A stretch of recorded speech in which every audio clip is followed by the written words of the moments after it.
भाई आज तो मैं फ़ोन अटेंड करते करते व्हाट्सएप पे रिप्लाई करते करते थक गया। सारे ट्रेडर्स, सारे इन्वेस्टर्स, ये जो टैक्सेस में परिवर्तन आया इससे बहुत कन्फ्यूजन में और बहुत परेशान है। मुझे तो ऐसा लग रहा था जैसे हर कोई एक ही गाना कह रहा है। कौन सा गाना?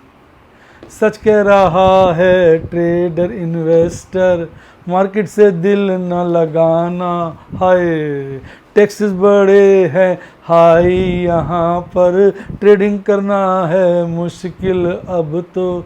ये गाना जैसे सब गा रहे हो कि अब भाई अब प्रश्न उठता भी ऐसी क्या बात हो गई। हालांकि टैक्सेस तो पहले भी थे, अब बढ़े ही हैं, लेकिन जैसे कहते हैं ना वो बढ़ने से और दिक्कत बढ़ गई। तो आज की वीडियो मैंने चर्चा करी है ट्रेडर और इन्वेस्टर टैक्सेस की वजह से क्यों परेशान है, उसको क्या दिक्कत है, क्या समस्या है। जैसा कि आज बहुत सारे लोगों ने मेरे से चर्चा की तो उसका मैं आपको रीज़न बताता हूँ कि भाई क्यों लोगों को ऐसा लग रहा है, लोग परेशान हैं। हालांकि जब हम पैसे कमाते हैं तो टैक्सेस देने चाहिए, अच्छा लगता है। तो मेरे को तो अच्छे लगता है भाई देश के कंट्रीब्यूशन में पार्टिसिपेट कर रहे हैं, पर ट्रेडिंग से रिलेटेड, इन्वेस्टमेंट से रिलेटेड क्यों परेशानी है। जब हम दूसरी जगह से इनकम कमाते हैं टैक्स देते हैं कोई परेशानी नहीं है, बट ट्रेडिंग और इन्वेस्टमेंट में क्यों परेशानी है, इसकी चर्चा आज की वीडियो में करेंगे। तो भैया आगे बढ़ने से पहले मैं कहूँगा क्या आप भी परेशान हैं या आप खुश हैं इन टैक्सेस से? फटाफट कमेंट में लिख दीजिए डार्लिंग, मैं सारे कमेंट पढ़ता हूँ।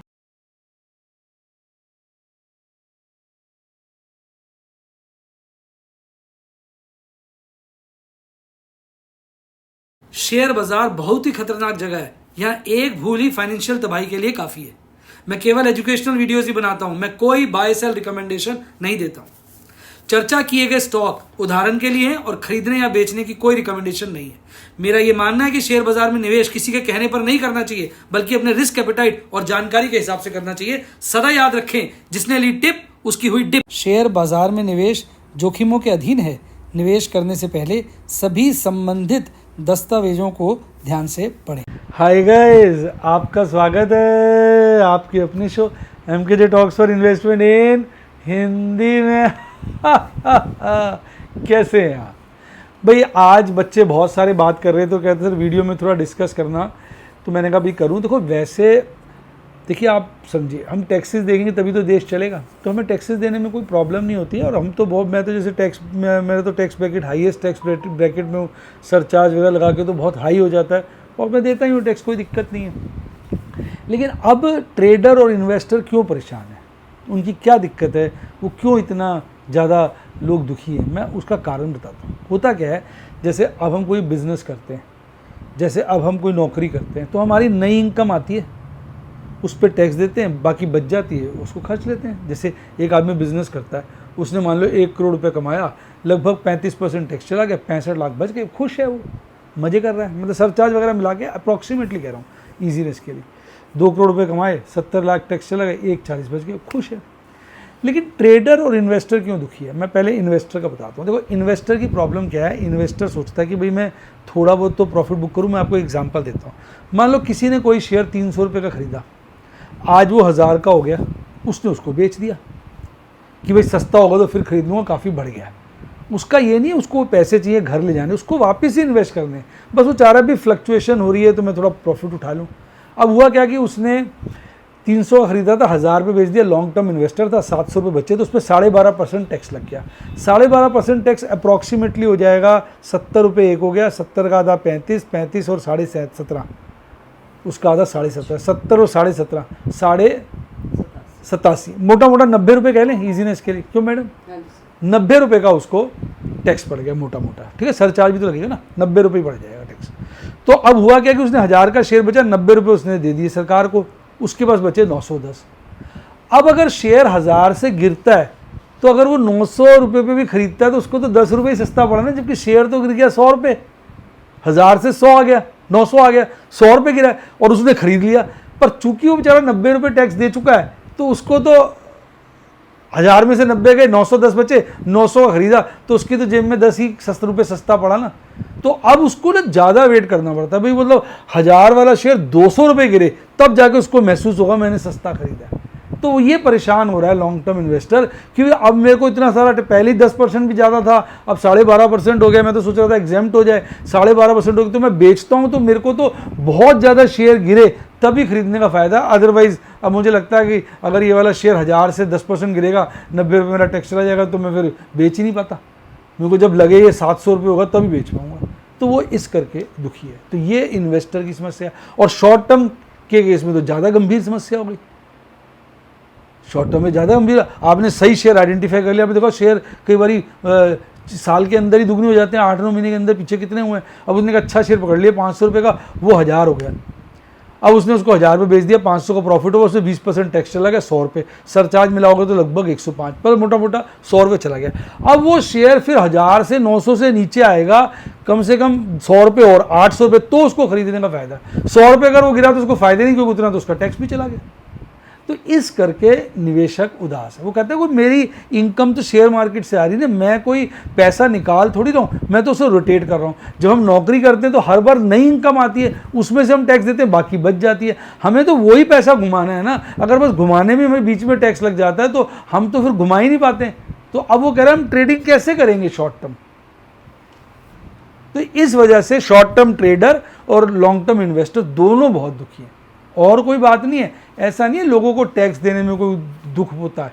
वो ये कह रहे हैं कि यार पहले भी दिक्कत लगती थी, अब तो दिक्कत और बढ़ गई। वो कहते हैं ना कि एक तो करेला दूजा नीम चढ़ा। भाई पहले ही करेला खा रहे थे, उस पर आपने नीम लगा दिया, यानी और ज़्यादा टैक्स पड़ गया। तो इसलिए वो दुखी है, जो मेरा मानना है। और थोड़ा सा मैं भी इस बात को लेकर हल्का सा थोड़ा सा सोचता हूँ, मैं कैसे बेचूँगा शेयर। तो वो अब मैं जैसे वैसे ही मैं आपको पता शॉर्ट में शेयर्स जल्दी जल्दी बेचता ही नहीं था कि आराम से लॉन्ग टर्म में बेचूँगा। लॉन्ग टर्म में भी टैक्स ज़्यादा है, शॉर्ट टर्म में तो और ज़्यादा हो गया। तो ट्रेडिंग करने में ना मतलब वो जो मार्जिन है वो कट गया मेरा। आप समझे, मेरे को फिर जैसे समझा देता हूँ कि हमने 500 का शेयर खरीदा, शॉर्ट टर्म में 1000 रुपये का हो गया, हमने उसको बेच दिया 1000 का, 500 का प्रॉफिट हो गया, 100 रुपये टैक्स चला गया, 900 हो गया। अब अगर शेयर मान लो 1000 रुपये से गिर के 900 आ भी जाता है, मैं उसको खरीदता हूँ 100 रुपये सस्ता, तो मुझे कुछ बचा नहीं, क्योंकि वो 100 रुपये तो टैक्स भी चला गया ना। मैं तो कॉस्ट टू कॉस्ट ही खरीद पाया। तो यानी शेयर के गिरने का मैं फ़ायदा नहीं उठा पाऊंगा। अब शेयर को 200-300 रुपये गिरना पड़ेगा तब जाके फ़ायदा होगा। लॉन्ग टर्म इन्वेस्टर की भी यही प्रॉब्लम है, बस फ़र्क ये है कि लॉन्ग टर्म इन्वेस्टर का 20 की जगह 12.5% टैक्स होगा। तो इस करके वो ट्रेडर और इन्वेस्टर दोनों नाराज़ हैं, थोड़े से दुखी हैं, थोड़े से परेशान हैं।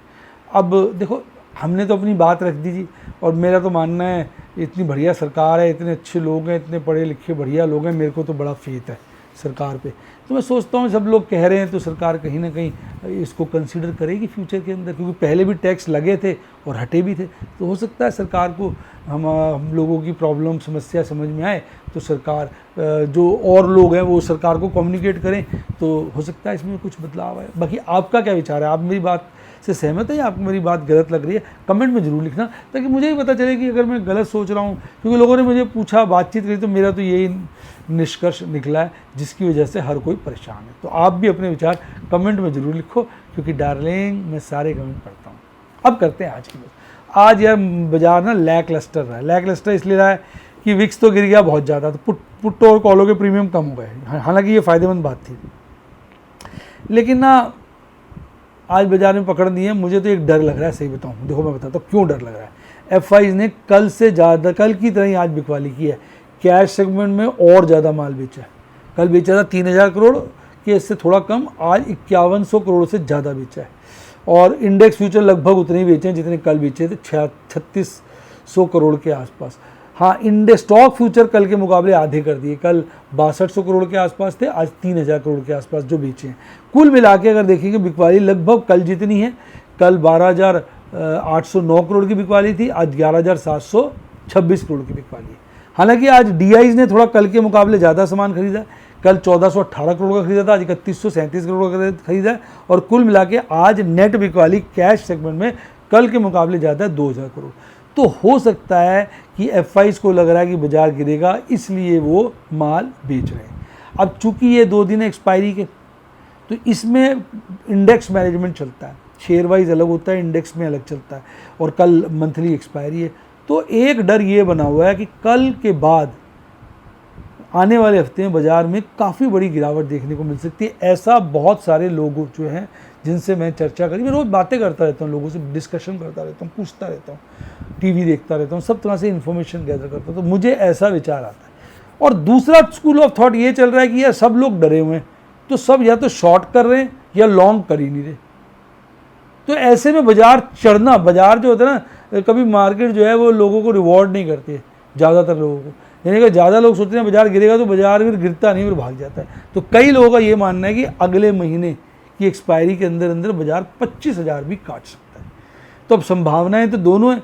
तो अब यही बात है कि भाई शेयर बाजार है, तो इसलिए मैं कहता हूँ बाबूजी धीरे चलना, मार्केट में जरा संभलना, हाँ बड़े पंगे हैं, बड़े धोखे हैं इस मार्केट में। तो भैया अब यही पंगा है, यही धोखा है कि यार गिर भी सकता है, बढ़ भी सकता है। तो दोनों बातों को कंसिडर करके जो चलेगा वो जीतेगा, क्योंकि आप जानते हैं ईगल को, gone are bulls, gone are bears, eagle is the winner, let's be clear. तो भैया ईगल जीतता है, क्योंकि ईगल दोनों तरफ की तैयारी करके चलता है पेशेंस के साथ। उसका अस्त्र जो है, शस्त्र जो है, वो है पेशेंस। तो ये बात है जो मैं आपके साथ चर्चा करना चाहता हूँ। अब ओवरऑल अगर आप देखेंगे तो मार्केट ग्रीड आज काफ़ी बढ़ गया है, तो ये भी अपने आप में फिर डर पैदा करता है। ग्रीड बढ़ता है ना, तो बाजार उल्टा रिएक्ट करने की संभावनाएं पैदा करता है। अब ये तो अच्छा ही चल रहा है, यूएस डॉलर इंडेक्स कमज़ोर हो रहा है, बड़ी अच्छी बात है। क्रूड सस्ता हो रहा है, बड़ी अच्छी बात है। रुपया सस्ता होता जा रहा है, ये बड़ी चिंता का विषय है। और ऑलमोस्ट यूएस की 10 ईयर यील्ड स्टैग्नेंट है, ये भी थोड़ी सी खराब है। यानी 2 फैक्टर अच्छे हैं और 2 खराब है। डीआईज एफआईज की बात कर लिया। अब एफआईज की ना इंडेक्स में लॉन्ग काफ़ी रीजनेबल हो गई है, काफ़ी रीजनेबल हो गई। जो हाई बना लिया था 80 का, 83 का, 84 का, और स्टॉक की हाई हायर साइड पे है, पर हाँ और डेफिनेटली ये भी 60 क्रॉस नहीं कर पाई है, पर फिर भी हायर साइड पर है। अब अगर आज आप देखेंगे ना, एक निफ्टी 50 और निफ्टी बैंक और निफ्टी 100 गिरा हुआ था, बाकी सब बढ़े हुए थे। और इंडिया विक्स तो बहुत ज़्यादा गिर के अब 11.76 हो गया, ये 15.5 के पार चला गया था बजट वाले में। तो इंडिया विक्स गिर रहा है बहुत, तो कई लोग कहते हैं विक्स बहुत की तेज़ी से गिरता है तो बाजार भागता है। बाकी सारे ठीक है। एक्सपायरी किसकी थी? आज निफ्टी बैंक की मार दिया। कल किसकी है? निफ्टी 50 की। तो कल 50 थी, थोड़ा सा मर सकता है। और हो सकता है इन बातों को देख के कई लोगों को लग रहा है बाजार भाग जाएगा इसके बाद, क्योंकि सबको लग रहा है बाजार को गिरना चाहिए, सब उदास है, सब दुखी है। अब आप समझिए यहाँ पर आज जो भाग रहा था आईसीआईसी प्रूडेंशियल, लॉटरी लगी हुई थी साहब इसकी, max financial, Petronet energy, HDFC life, आग लगी हुई थी इनमें। गिरने वालों में गोदरेज कंज्यूमर सबसे ज़्यादा गिरा, बंधन बैंक बर्बाद हो गया, डाबर लुट गया, बजाज फिनसर्व की राम राम सत्य हो गई। अब निफ्टी बैंक की बात करें, निफ्टी 50 की। निफ्टी 50 कल बंद हुआ था 24,480 के लपेटे में। आज गैप डाउन ओपनिंग करता है 24,444 की। शुरू में 2 बार पीक बनाता है, 1-2 बार टच करने की कोशिश करता है 24,504 का, पर टिक नहीं पाता, बहुत ज़्यादा गिरता है। और 2-3 बार बॉटम बनाने की कोशिश करता है, बॉटम अल्टीमेटली 24,307 पर बनता है, फिर थोड़ी रिकवरी दिखाता है, अल्टीमेटली 24,400 के पार 65 पॉइंट गिरकर 0.27% की घटत के साथ बंद हो जाता है। भाग रहा था HDFC life, BPCL, tech. BPCL के रिजल्ट बहुत गंदे आए पर भाग रहा है। Tech Mahindra, NTPC, Tata motor ने बड़े दिनों के बाद मारी जंप आज, टाटा मोटर ने देखो रे। तो टाटा मोटर ने आज कमाल किया। एसबीआई लाइफ, ओएनजीसी, ये वो शेयर थे जो आज भागे थे। गिरने वालों में प्रमुख थे बजाज फिनसर्व, टाटा कंज्यूमर प्रोडक्ट, ब्रिटानिया, एक्सिस बैंक, एचयूएल, बजाज फाइनेंस, हीरो मोटरकॉर्प। बजाज फाइनेंस के नतीजे बहुत ख़राब आए, पागल हो गया, गिर गया। HUL, Britannia, Tata Consumer product, सारा एफएमसीजी बहुत भागा था पीछे गिरावट में। अब बहुत भागा है तो अब थोड़ा ठंडा हो रहा है, सांस छूट रहा है, इसलिए गिर गए। और बजाज फाइनेंस, बजाज फिनसर्व भाई भाई हैं। रिजल्ट बजाज फाइनेंस के बिलो एक्सपेक्टेशन आए हैं, एनआईएम गिर गया है, जिसके चलते इसकी तो लंका लग गई है। और लोग तो कह रहे हैं 6,000 आ जाएगा, अब डर लग रहा है। ये बहुत सारी 6,500 की, 7,000 की, 6,000 की पुट्टों में काम किया हुआ है। अब कैंडल तो आज की भाई साहब बिल्कुल इंडिसिसिव डोजी है, बॉडी है ही नहीं। जहाँ बाजार खुला वहीं बंद। मिडल बोलिंजर बैंड के नीचे गया, कुछ कैंडल संकेत नहीं दे रही है, कन्फ्यूजन ही पैदा कर रही है। एमएससीडी चार्ट पर बेरिश क्रॉसओवर मजबूत हो रहा है, आरएसआई गिर गया है पर 60 के ऊपर है, जो कि अच्छी बात है, तो इतनी चिंता भी नहीं है। बाकी टेक्निकली थोड़ा बाजार वीक तो हो गया है डेफिनेटली, इसमें कोई दो राय नहीं है। 24,413 पे बंद हुआ। 24,500 पे देखो कॉल रेटिंग बहुत बड़ी है, पुट रेटिंग घटी है, यानी 24,500 के ऊपर इस वक्त माहौल ऐसा लग रहा है बाजार जाने में दिक्कत दे सकता है। हालांकि मैक्सिमम पेन 25,000 पे है। अब बाजार में कल कॉल राइटर्स को मारना हो तो बाजार भाग के 25,000 पहुंच जाएगा, पुट राइटर्स को मारना हो बाजार गिर के 24,000 पहुंच जाएगा, दोनों को मारना हो तो 24,50-500 के आसपास ही घूमता रहेगा। तो ये तो देखो जी कल ही अब बातें क्लियर होंगी। अच्छा, पीसीआर बहुत हल्का है 0.76 अब तक का लो, तो बाजार में कमजोरी के संकेत तो पूरे हैं। निफ्टी बैंक ज़्यादा गिरा, आज उसकी एक्सपायरी थी, 51,778 पे बंद हुआ था, गैप डाउन ओपनिंग करता है 125 पॉइंट की, शुरू में ही आज का पीक बनाता है 51,944 का, लगभग 52,000, टिक नहीं पाता, गिर जाता, चढ़ता, फिर नहीं पड़ता, फिर चढ़ता है। बॉटम 2 बार ट्राई करता है बनाने की, एक बार जो अल्टीमेटली बॉटम बनता है 25,784 का बनता है, वहाँ से रिकवरी लेता है, अच्छी बात है। 51,000 के ऊपर 51,317 पर बंद होता है, 461 पॉइंट गिरकर 0.9% की गिरावट के साथ बंद होता है। अब federal bank, AU small finance bank जो है वो गिरकर बंद होते हैं और बढ़कर बंद होते हैं, बाकी सब गिरे पड़ते। सबसे ज़्यादा बंधन बैंक की लंका लगी, एक्सिस बैंक, एसबीआई, इन सब की वाट लगती।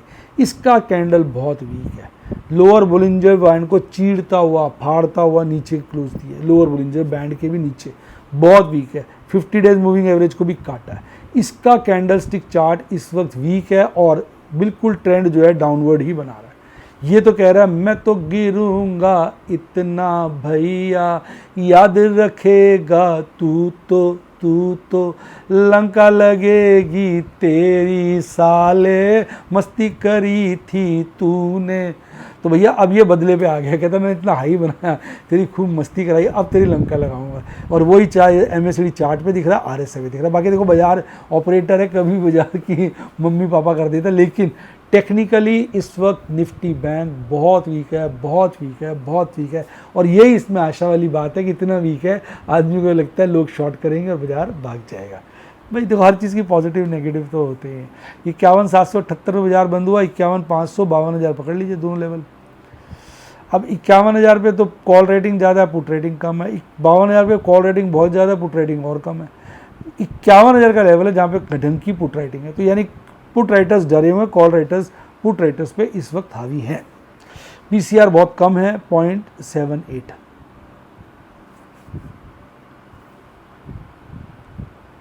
पे है। भाई अब प्रभु के आशीर्वाद से, प्रभु की कृपा से आज ठीक ठाक बढ़िया मुनाफा हो गया। कितना हुआ?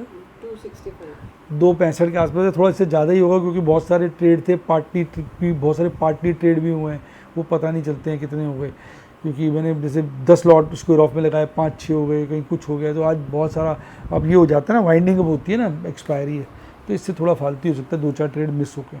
तो 265 के आसपास का आज प्रॉफिट था। जब मैंने 12 फ्यूचर बाई किए, 11 ऑप्शन स्क्वायर ऑफ किए, 4 फ्यूचर स्क्वायर ऑफ किए, 7 एग्रेसिव पुट बेची, 5 एग्रेसिव कॉल बेची, 10 बार धीरे धीरे स्टॉक खरीदे। आज जो मुख्य, आज लॉस बहुत हुआ है। देखिए मैं दिखाऊँ, बच्चे कहते हैं सर आपको लॉस नहीं, तो होता है, लेकिन ओवरऑल प्रॉफिट हो जाता है। देखिए बेल में 320 की पुट में कितना बड़ा लॉस है, बेल जुलाई 325 की पुट में उससे बड़ा लॉस है, इंडस इंड जुलाई 1500 की पुट में बहुत बड़ा लॉस है, इंडस इंड बैंक जुलाई फ्यूचर में लॉस है। ये तो जुबिलिएंट फूड की तारीफ़ करिए, इसमें अच्छा मुनाफा हो गया। हालांकि ये और भाग गया, अगर मैं ना बेचता तो इसमें 10,000 रुपये और आ जाते। रिलायंस में देखिए 3100 की पुट में बड़ा लॉस है। टाटा केमिकल की कॉल में बच गया, पर टाटा केमिकल की 1 पुट, 2 पुट, फ्यूचर, इन सब ने जो ये प्रॉफिट था उससे ज़्यादा लॉस करा दिया। वो तो भला हो टाटा कम्युनिकेशन के 1800 की पुट का, जिसमें एक अच्छा बड़ा मुनाफा हुआ।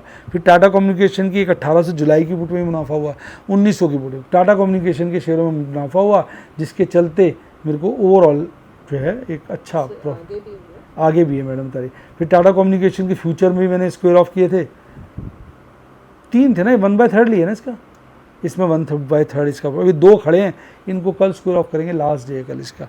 फिर टाटा मोटर की क्या हुआ कि मैंने ना 11,001, 5501, 5501, 22,000 पुट्टे स्क्वायर ऑफ कर दी और 6,050 पुट्टे पड़ी थी शेयरों की।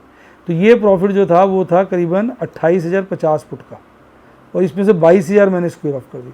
तो इसी में बहुत बड़ा प्रॉफिट हो गया।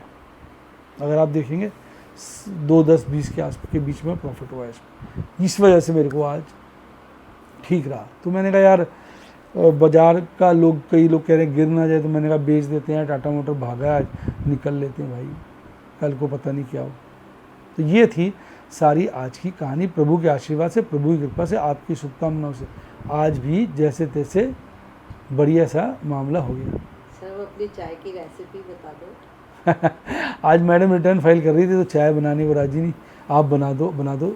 अब ये हंस रहे मैडम और मानसी मेरी डॉटर कि चाय तो अच्छी बनाएंगे नहीं। भाई साहब जो मैंने चाय बनाई ये तो बेहोश हो गए। ऑल टाइम बढ़िया चाय, और मैंने 10-12 साल बाद बनाई, कितने साल बाद बनाई?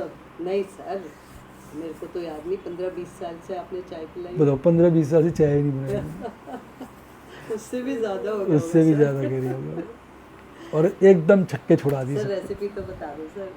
अब रेसिपी कह नहीं बताओ, रेसिपी नहीं बताऊँ, ये तो खास बात है। तो भैया देखो, अब बात करते हैं आगे, और हम ये बताते हैं, देखो जो बाज़ार ना खतरनाक जगह है, इसमें ना बिना ट्रेनिंग के काम नहीं करना चाहिए, पहले सीखो फिर करो। इसलिए मैं किसी को कोई रिकमेंडेशन बाय सेल की नहीं देता, कोई मैं पूछ भी लेता करूँ, अपने रिस्क एपेटाइट से ट्रेड करिए। अगर आप सीखना चाहें तो मेरे स्टूडेंट बन सकते हैं व्हाट्सएप पर 70 11 323 077 70 11 323 077 में मेरी टीम को कॉल करिए, या यूट्यूब पे मेंबरशिप सेक्शन में भी जाकर बन सकते हैं। इसके अलावा लिंक डिस्क्रिप्शन बॉक्स में दिया हुआ, उससे डीमैट अकाउंट खुलवाइए। कोई दिक्कत है मेरी टीम को कॉल करिए। इसके अलावा मैं ये बोलूँगा कि अगर आपको टेलीग्राम चैनल ज्वाइन करना है तो उसका लिंक भी डिस्क्रिप्शन बॉक्स में। इसी के साथ साथ bye bye, god bless you, happy investing, और आप स्टॉक मार्केट के बेताज बादशाह बने।